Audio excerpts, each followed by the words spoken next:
You testified that it was Linda McRae's idea to remove herself from the interrogation room. That's right. But isn't it the fact that that was your idea? Yours and Detective Gonzalez? We all decided together. Detective Gonzalez testified that Antron told him that he had penetrated the jogger, but you just told the DA that Antron was very clear with you that he did not penetrate her.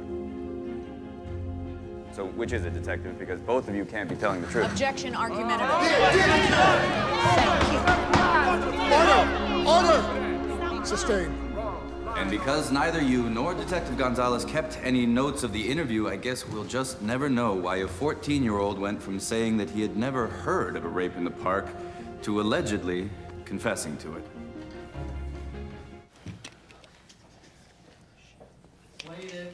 Jamal Finkley, BLACKTREE TV.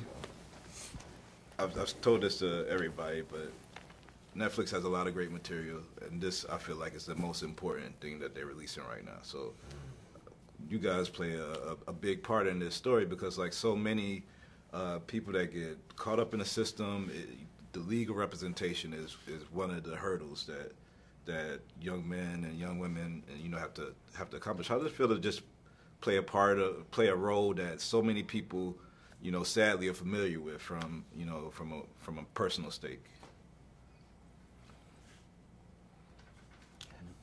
The awareness that, I think that most people that have an awareness of the judicial system generally comes from episodic television, right? I didn't know what CSI was. 10 years later, CSI has, propelled in the interest of I think the largest growing major is criminal forensics. Really? Yeah.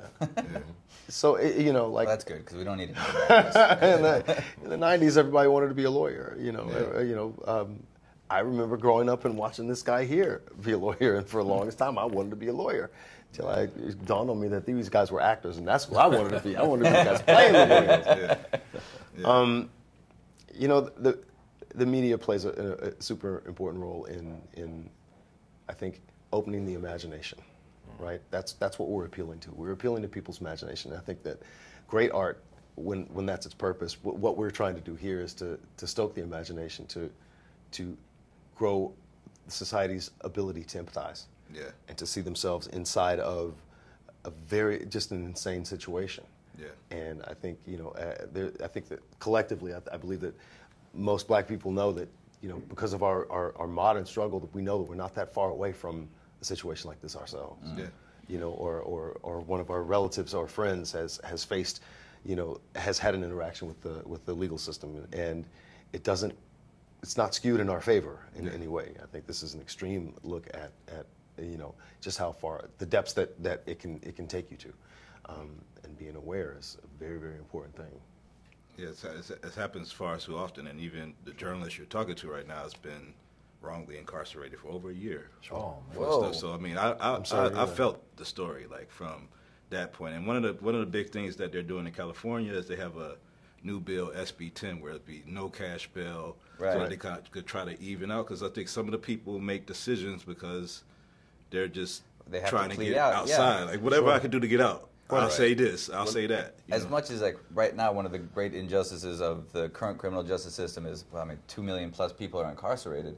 But on top of that, I think probably the greatest injustice as it's currently consistent is the millions of additional people who are not technically criminals yet, who are stuck inside the system because they can't make bail.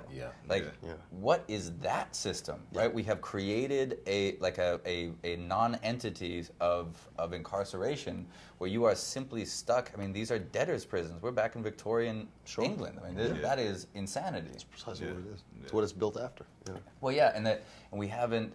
I'm sorry, I'm maybe taking the conversation, but we literally haven't updated the idea of crime and punishment since the Victorian era, right? Since the idea of we just warehouse bodies, and we are so far away from anything that looks like